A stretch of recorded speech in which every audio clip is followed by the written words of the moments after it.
Hi, I know it's the end of a long day. This is going to be easy, though. This is like piece of cake. It's just very concrete, hopefully, and it will continue the discussion that we just started. And I do want to thank the organizers of this conference. It's been a very good collection of people that's really created a critical environment that I think has been productive for all of us. This is not always the case with epistemology conferences. So you did some work here. So this talk is taken from a chapter of a book I've been working on for the last few years on the epistemology of extractivism, which is about wanting to go both ways, both to think about what epistemologies have been functional for extractivism over the colonial period, and also the ways in which, the modern European epistemology is coterminous with the colonial period since the Congress. So what ways did that influence the development of modern European philosophy and its norms?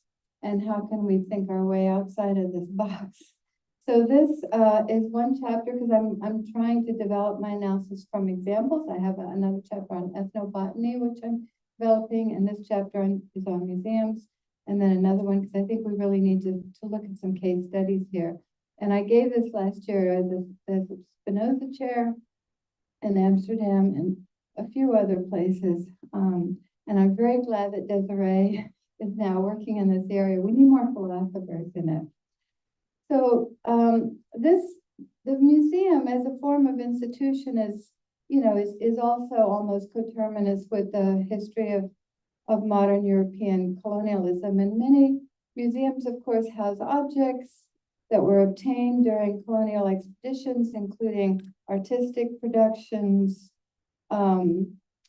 with objects with religious function, ceremonial costumes, and everyday clothing, jewelry, musical instruments, gaming boards, flags and banners, helmets and uniforms, carved doors taken off their buildings, sculpted building edifices taken off their buildings, thrones and crowns, cannon and other assorted weapons.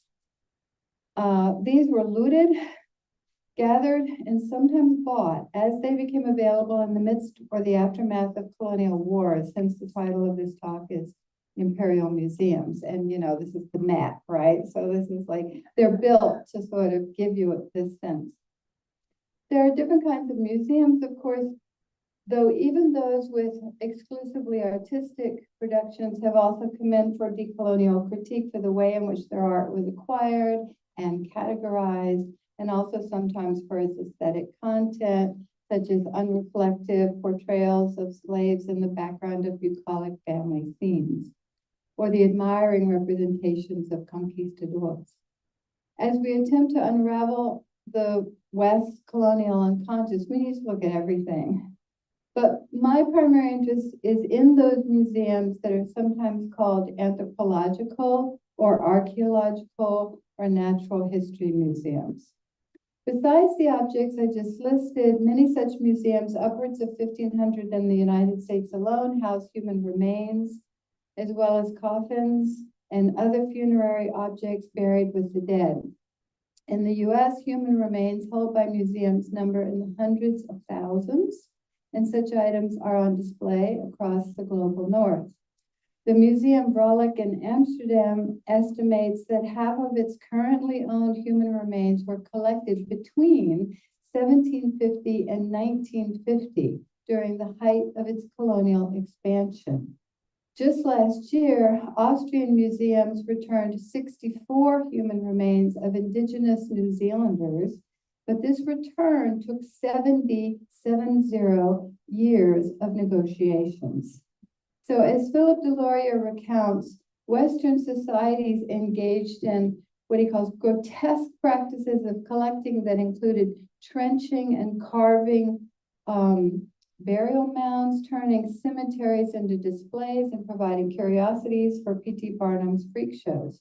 James Clifford referred to much of 20th century anthropology and archaeology as salvage projects, where the science communities associated with the victors in a colonial struggle seek to salvage what is left of the authentic cultural remains of the victims. Now, most museums today disavow the motives and racist ideas that were common among the original collectors of human bodies, such as the idea that cranial measurements of skulls could justify the ranking of human types. Yet museums still retain and display many of the items that they obtained from these collectors with these kinds of motives.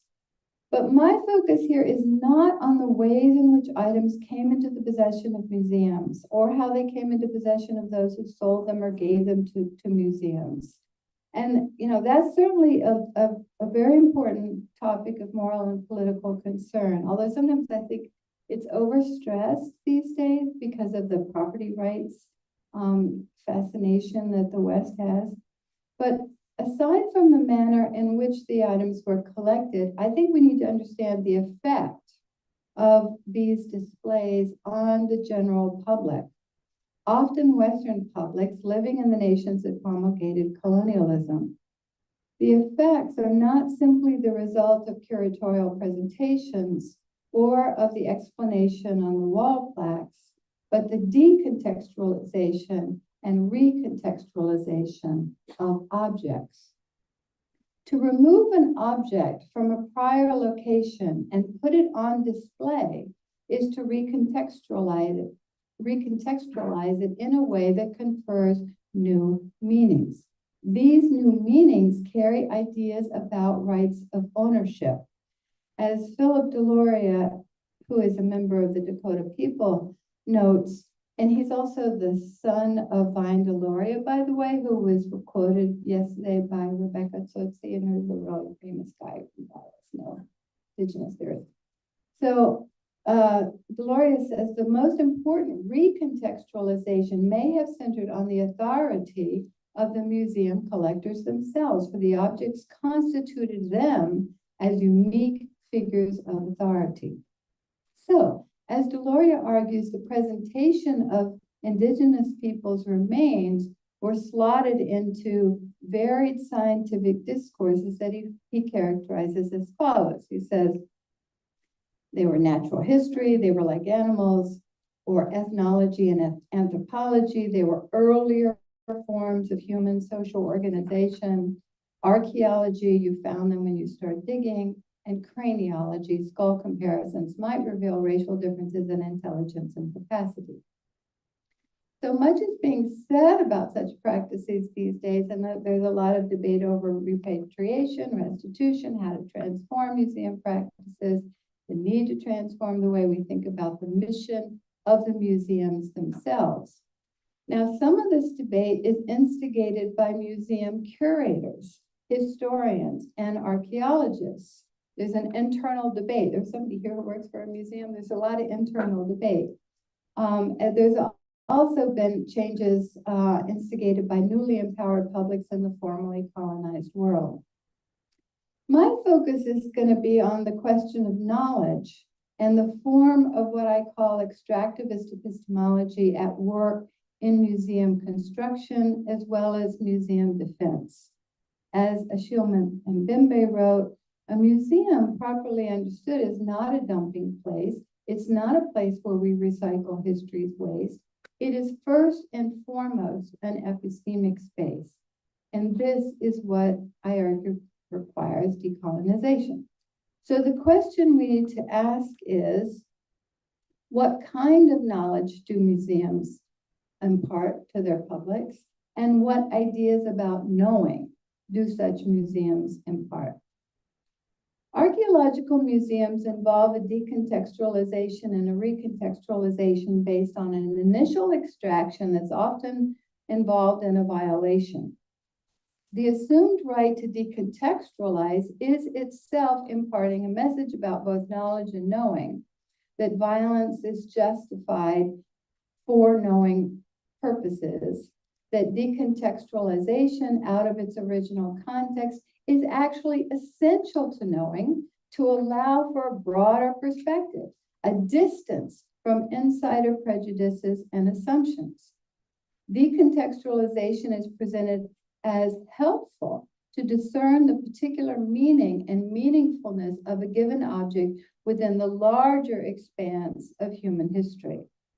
The long era of colonialism committed oppression in the sphere of knowledge, a kind of epistemicide alongside genocide, as a way to legitimate not only colonial takeovers, but ongoing colonial rule. And epistemicide has adversely affected the imaginary of the modern colonial world system, deflating and distorting global knowledge in every field of inquiry, including the sciences, and its legacy continues to influence ideas about vaccine production, whether countries outside the West have sufficient scientific ability to do this, the ranking of cultures as traditional or modern. Those concepts are used every day in the New York Times, and the public's attitude toward the demands for repatriation of both objects and human remains. If we can recontextualize the colonialist theories of culture, we will be able to see the effects of museums today as an ally and alibi of colonialism. The primary way museums legitimate their right of ownership and of display is on the basis of protecting a cultural knowledge that has universal value, and that's why they're imperial museums, that must be protected into the future. So in 2002, a group of 18 major museums in the global north issued a document they called the Declaration of the Importance and Value of Universal Museums. It's basically only one page. This isn't the whole thing. And it begins with a condemnation of the illegal traffic of artifacts. But it argues that the current conditions of collecting do not resemble those of the past. And the signatories make the interesting claim that the objects, I think I highlighted some of this for you, that the objects, quote, have become part of the museums that have cared for them, and by extension of the heritage of the nations that house them, unquote. Now, this claim is surely true, right? But we might ask whether this heritage of colonial history is one that deserves protection. Further, the Declaration argues that, quote, I think you can see this here, the universal admiration for ancient civilizations would not be so deeply established today were it not for the influence exercised by the artifacts of these cultures widely available to an international public, unquote. And further, quote, that museums serve not just the citizens of one nation, but the people of every nation. Museums are agents in the development of culture whose mission is to foster knowledge by a continuous process of reinterpretation. So we have the particular types of museums that Desiree was describing, and then we have the universal imperial museums. Now, although this declaration makes a reference to the ongoing process of reinterpretation, it makes no mention of collaboration or the need for a comprehensive correction of previous interpretations made by these museums. Rather, the declaration appears to endorse traditional notions of expertise housed and manifested in these museums as if all the necessary corrections can come from within. These are the signatories, by the way, if you want to see, the most powerful, richest institutions in the global north. Now, not everyone in the museum world agrees with this declaration, as one might imagine.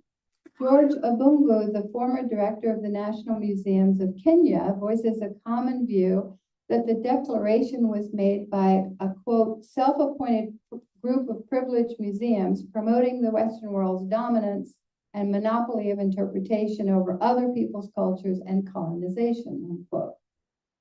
Also, some who work inside these museums objected, such as Dan Hicks, curator of the Pitts River Archaeological Museum in Oxford, who describes the argument espoused by the declaration as a form of fascist logic, Kunstschutz, meaning that it seizes art from inferior owners in order to keep it safe. As the philosopher and artist Ariella Aisha Azoulay argues, these disputes are often misnamed by dominant parties in ways that limit their scope and avoid the question of the role museums play in ongoing imperial legitimation. Azulay, by the way, I first met in Israel in the mid-90s. She's a cultural theorist, and she and her husband, Adi Ophir, who's a philosopher, had to leave Israel just a few years after that period because their critiques of Israel were no longer welcome at Tel Aviv University or at Hebrew University. So now they're teaching at Brown. Concerning the 2002 declaration, Azulay writes, quote, "The dispute is framed as a controversy between two claimants of a given object, but the debate about what should be done after centuries of imperial violence cannot be narrowed down to this," unquote. So she's saying the real controversy is over really a broader question of the enrichment of the global north by the destruction and recontextualization of non-European cultures. Museums play a role in this enrichment by promoting certain ideas about their collections and peoples of the world. Who has a right to what based on their superior epistemic development? Museums legitimate certain ways of knowing that influence Western public opinion and Western subjectivities in ways that make it possible to withstand redistribution and repatriation claims of all sorts. Dan Hicks portrays the 2002 declaration as a sort of declaration of war in the ongoing ideological battle between the West and its former colonies. In his bluntly titled book, he argues that as currently configured, museums work to naturalize inequality. And to take the most famous example, the Benin Kingdom's own moral failures and cultural backwardness are presented, he shows, as somehow the cause of the event of its destruction and looting, its precondition. The fact is that the military invasion that led to the looting of the Benin artifacts was motivated, sorry, I had another one there, but never mind. I had this nice picture of the British who had just obliterated Benin, and they're sitting around with all of their loot in front of them. So they've got the artifacts, they've got various kinds of knives, they've got animal tusks, all sort of put together, and they're just showing off their booty. So the actual fact is that the looting of the Benin artifacts was motivated by England's desire to advance its trading and mining areas, its mining in the area, and its actions showed no concern about either human life or achieving a real understanding about the meaning and significance of the bronzes. The question under debate today is whether the sort of anthropological and archaeological museums that came into existence can be sufficiently transformed. Can they be made to play a counter-hegemonic role that could reimagine global relationships and rebuild trust, thus creating the possibility of real collaborations in future shared knowledge projects about human histories and cultures? The key to this transformation will concern the methods by which diverse and competing knowledge claims are adjudicated and authorized. So let's look at this concept of the universal museum that is in the Declaration. Universal museums are those that have a universal reach, it is claimed, because they have such culturally diverse collections. But the concept is also meant to signify that such museums are not merely the repository of a particularist cultural patrimony that reflects positively on a given group or nation, but the repository of knowledge that's relevant to human beings everywhere, which justifies the retention of their collections. But we need to know what kind of knowledge this is. Baron Trend, his first name is just Baron. Baron Trend, the chair of the trustees of the British Museum, stated in 1983 I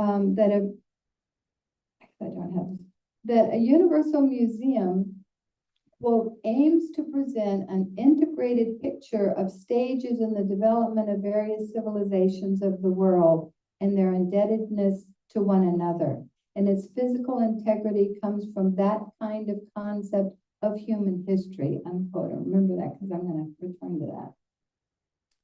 So I am skeptical of claims that museums can enact humanitarianism in the sphere of knowledge. But I am not cynical about them. Surely we need to tell a complicated story about museums and museum workers, the multiplicity of their motives and of their effects on publics. But broad changes are needed. The idea that repatriation will solve the problem is far from the mark, as Azulay says. We need to consider the breadth of ideas about knowledge conveyed by museum practices, what their assumptions are about how to achieve knowledge, protect it, and also how to think about the value of knowledge itself and who has a right to it. Today, museums currently play a role in finding new civilizations in Central America, providing funding for archaeological sites, helping to assemble the relevant experts, assessing and interpreting findings, and of course, housing and protecting and displaying what can be extracted. Yet whenever U.S. organizations operate in Central America today, which is the rather benighted part of the world that I come from originally, it feels like a foreign force that has a right of entry by money and power, sometimes to gather the scraps that left behind in colonial devastation, some from centuries past, some from the 1980s bombings. So today, various U.S. cultural institutions enter Central America to dig for cultural treasures covered over by rubble and new forest growth that they say have universal value for the people of the world. Words that cannot but sound hypocritical given the U.S. and Western history of domination in the region. But the story is complicated. Many U.S. experts have been helpful in unearthing mass graves of atrocities such as in El Mozote, as well as graves created during the 1989 U.S. invasion of Panama, to help survivors identify family members and sometimes just to count the dead. It's a great documentary on this called El Equipo, of these various forensic pathology collaborations throughout Latin America and some other parts of the world. Yet we need to trace the work of museums to this context of imperial history in order to understand how they come to have a right of entry, how they come to have the expertise, how they come to acquire objects. Today, of course, there's only a few official colonies left, but there's still transnational relationships that were structured by prior wars of conquest.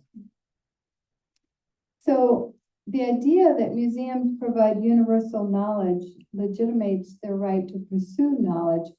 But even if it's true, does this claim legitimate their ability to pursue knowledge in any way they see fit? Are the limits on the pursuit of knowledge only moral and political, such as when we call out non-virtuous motives or significant harm that may result? Brenda Dalmia has argued that some knowledge projects should cease if they erode important relationships necessary for possible future projects. And so this gives us an epistemic reason, since current knowledge projects done badly may impede future ones by diminishing trust and a motive to collaborate. So clearly we need to address projects with a temporal sensitivity that reaches beyond the present to both the future and the past, since an acknowledgement of prior harms is also necessary for rebuilding trust. And I think the issue of the right to know, I think I've got this on here, needs to be contextualized. Who's claiming this right, and in regard to what kind of knowledge? Will the knowledge reduce colonial violence or in some way absolve it? What will its effect be on the power imbalances between groups and on the possibility of sharing power? These questions require us to bring all knowers out from behind the veil of neutral expertise, to be recontextualized in their actual global history and global inequalities. We also need to explore who can claim the epistemic ability to know with accuracy. So I'm going to skip around a little bit here so we have time. So in the 1960s, a coalition of tribes initiated a far-reaching demand for the return of the physical remains of the dead to their tribes for proper burial or other treatments deemed by their group to be appropriate or respectful. It's in the US. Mainly talking about. Museums resisted these demands by referencing their scientific and historical motives that would serve larger public values and their ability to protect the remains more securely than the tribes could themselves. The larger public values invoked included the ability to do the historical and ethnographic research needed to produce cultural developmental timelines and the appreciation of ancient societies, just as the 2002 Declaration and Barron Trend laid out. If museums were forced to repatriate human remains, they argued that significant sources of knowledge would be lost or compromised. However, in 1990, under increasing pressure from Native activists, the United States government passed the Native American Graves Protection and Repatriation Act, known as NAGPRA. And this law mandated that all human remains be treated with dignity and respect, but also made it possible for Native groups to claim the remains of their tribal members. And Deloria reports that some curators were so worried that after passage of the law, they thought newly empowered Indian people, he says, would be backing trailers up to museum loading docks. However, the law gave the museum officials the exclusive right to assess whether there was sufficient evidence to identify the tribal association of specific remains. So Deloria says NAGPRA didn't actually empower Indian people all that much. Still, it didn't instantiate a real epistemic collaboration.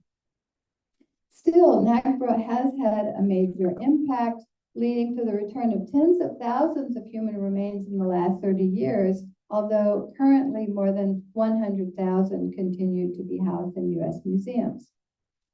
So in the U.S. today, there's a movement to strengthen the terms of NAGPRA, improve elements of the process to make it more collaborative, and extend its reach.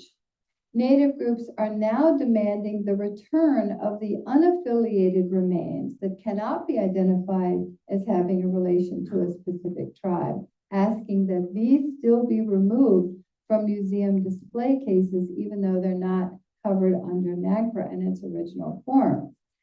And there's also contestation over what counts as the remains of living beings, and who determines what it means to be living. Some point to created objects such as the ahayuda, which are wooden objects taken to be war gods or keepers of the sky, and that have long been traded as commodities among non-native peoples. But some argue these objects have spiritual elements and deserve to be included in the repatriation laws. If the ahayuda are returned, tribal practices will then place these objects outside and allow them to deteriorate. That's their practice.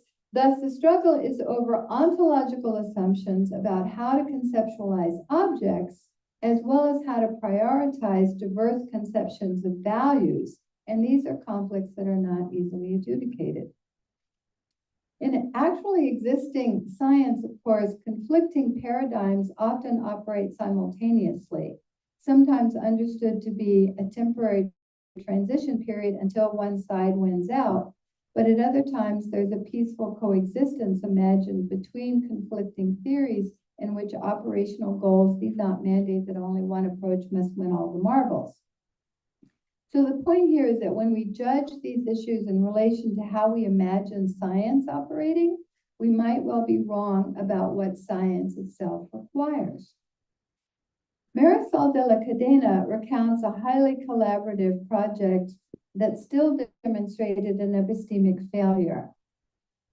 This involved an invitation to Quechua leader Nazario Turpo to be a consultant for an exhibition planned by the United States National Museum of the American Indian that opened in Washington in 2004. And this was a museum that aimed to showcase indigenous communities across Central America, South America, and North America. And these communities, of course, have hugely different histories and cultures, as well as sharp political differences over the term Indian, which is used in the title of this museum in BC, but it is considered a slur almost everywhere in South America, and it's not used at all. So it's a term that's just unsalvageable. Its negative connotations are too strong to be sort of overcome. So Nazario Turpo, who was the consultant here, whenever he would talk about the NMAI, the National Museum of the American Indian, he would refer to it as El Museo del Inca Americano. So it's a museum of his people, of the Incan people. He couldn't say the word India. So the NMAI brought indigenous folks from outside the US to consult on the exhibits, and the translation challenges posed by this collaboration were enormous. To refer to Turpo as a leader, as I just did, is itself a misrepresentation. His community's understanding of what it means to be in Ailu is not representational, but relational in ways that requires, some real unpacking for outsiders to grasp. He's not a stand-in for others in the way that our concept in English of representative implies. It means rather that he's in a particular relationship with other members of his community. But the NMAI pursued his help in a project of repatriation of human remains. But as with the case of the Ahayuda, there were challenges to the translation of concepts. Human remains are divided by the Quechua into two different sorts, depending on the era in which they lived. Older remains are referred to as supacuna, and their contact with living beings today is considered potentially dangerous. Turpo believed that the remains in question may have lost their power or been tamed in the intervening period by changes in material conditions or the blessings of priests. But just to be safe, when the remains were returned to Turpo's hometown of Pachanta in Peru, he and his family organized several ceremonies to reduce the danger.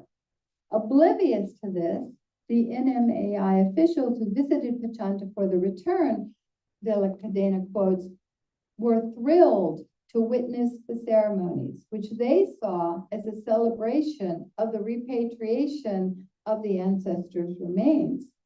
The Sukakuna as potentially dangerous entities were lost in the translation of this event, unquote. So De la Cadena describes this incident as one in a long series of mistranslations or, following Eduardo Viveros de Castro, equivocations. An equivocation is neither an error nor a failure, but a, quote, communicative disjuncture in which interlocutors are not talking about the same thing. Disjunctures can be caused by disparate connotations or because certain ontological concepts or other ideas cannot be translated. For the Quechua, words are not constitutively separate from things they name. Words are substantive rather than representational. So to say Asangate, which refers in Spanish to a mountain range in the Andean region near Pachanta, is not to refer to the mountain, but to bring it into relation with oneself. And I think we're not unfamiliar with this idea in philosophy since the work of J.L. Austin, but here it's applied not to specific contexts of speech that produce effects, but applied more widely to the words that in English we call nouns. Quechua seems to have a stronger sense of the power of words than we do. So equivocations are unavoidable features of cultural translation, and it would be incorrect to understand them as failures. Attempting to overcome mistranslations is driven by the desire for total transparency or a neutral position. But this is both hopeless and wrong, Vivedes de Castro argues. There needs then to be a steady awareness of divergences of meaning within communicative practices. The attempt to purge differences will likely diminish relations, erode trust, and adversely affect what understanding is genuinely possible. If equivocations are taken to be failures, this can also motivate researchers to silence and downplay the divergences. So I have other examples from this case and from De La Cadena's work, but I want to get to Q&A soon. But the examples of the equivocations, I think, give us lessons about the move to a relation-based dialogic practice of knowing, but also about the challenges to creating collaborative projects. So I'll summarize these before moving on to the final section. The problem with museums that house human remains cannot be represented as a moral and political problem without epistemic implications. Dialogically pursued collaborative projects are about relationships more than adjudicating difference. Collaborations should be explored and protected even while the inevitability of equivocation is accepted. If the focus turns to developing robust relations over time, rather than securing particular outcomes that can be monetized, the possibilities for advancing greater understanding by all parties will be enhanced. So, two concluding sections. I'll give the epistemological lessons I'm drawing out, and then I'll give you 3 choices of museum futures, and we can take a vote on which you choose. So first, museums are in most cases forms of extractivist projects, sometimes with good intention.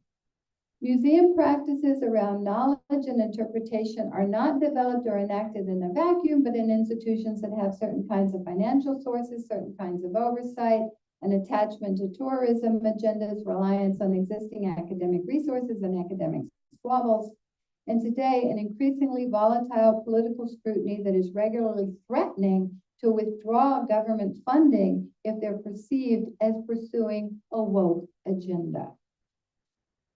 Yet, museums must move forward by taking into account the truth about their collections and the truth about the practices needed for interpretation and understanding across such cultural differences.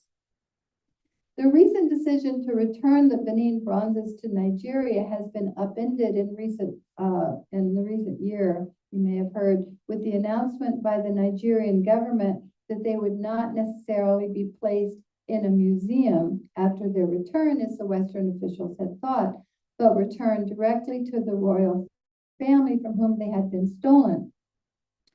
Some European museums now want to rescind their plans of return, calling this a disaster, on the grounds, once again, that these are world treasures whose knowledge is rightfully owned by the world. Yet, here.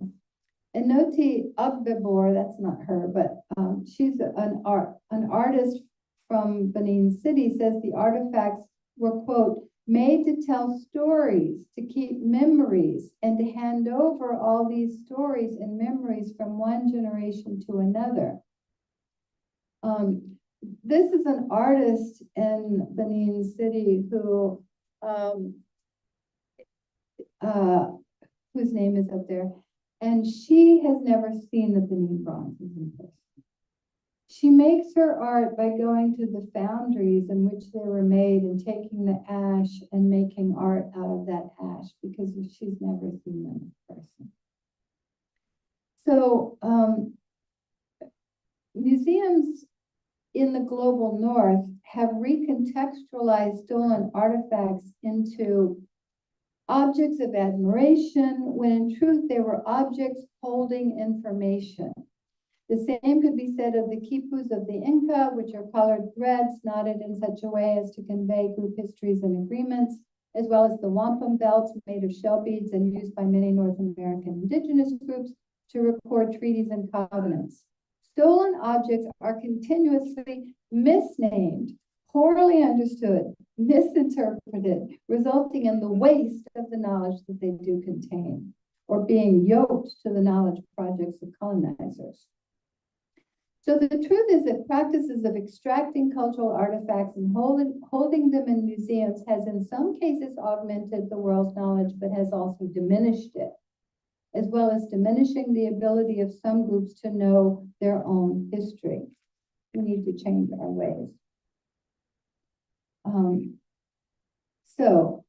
Extractivist epistemologies that have developed in the epoch of global empires have specific features that facilitate the extraction of knowledge from subaltern groups to dominant groups. And such facilitation is enhanced by specific and concrete colonial practices, but also by epistemic ideas that conceptualize knowledge and justification in ways that legitimate non-cooperation and non-transparency. We need some new ideas. So museum futures. This is a lively debate. We already started it this afternoon, and we can expect this to continue for some time. I'll give you three options here.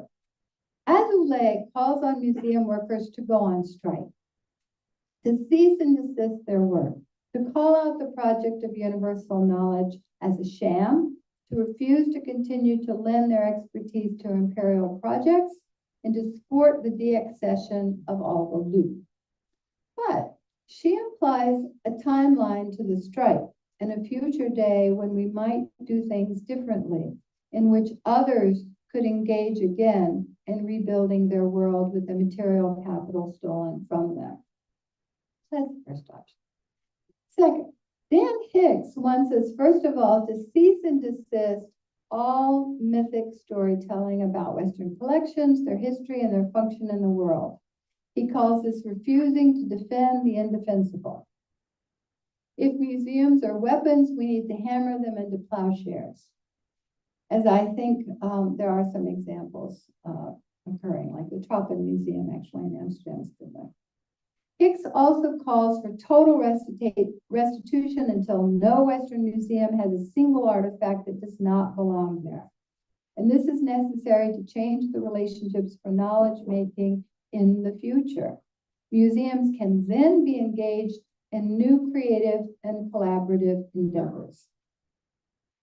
So the third choice is from Philip Deloria, who has been intimately involved in museums. He was involved in the creation of the National Museum of the American Indian, in particular, the very museum that I discussed as having a lot of comical and sometimes painful misperceptions. But I share Deloria's positive sense that this museum has made some important advances. I visited it several years ago, and I was struck by the focus on the present. Here were indigenous communities thriving and surviving. Here were their current forms of cultural expression and community building. The people who made this museum, the National Museum of the American Indian, want visitors to know they're still around, working collectively to establish Buen Vivir. And it is quite differently organized. Deloria describes the museum in this way. He says the NMAI is a disorienting museum. It gleefully decontextualized ethnographic artifacts, assembling arrowheads, ceramic masks, and small gold pieces into new forms, disabling viewers' efforts to find a linear argument as they moved through a gallery. Many visitors wanted a recounting of a painful history around which they could organize viewing experiences of guilt, empathy, and painless redemption before heading to the cafe for quasi-exotic food. The museum studiously avoided the tone of dispassionate anthropological expertise found on so many wall labels and other museums. In other words, it seemed to have willfully walked away from the capital M authority of the museum itself. Visitors' confusion was the result of an assertive indigenous museum practice, nonlinear and holistic, to double down on the absence of the forms and language of the classic Western Museum. Obviously, these three choices are not, you don't have to pick one. But I'll end with these pictures from his article on this and with his words on this happy note. Thank you.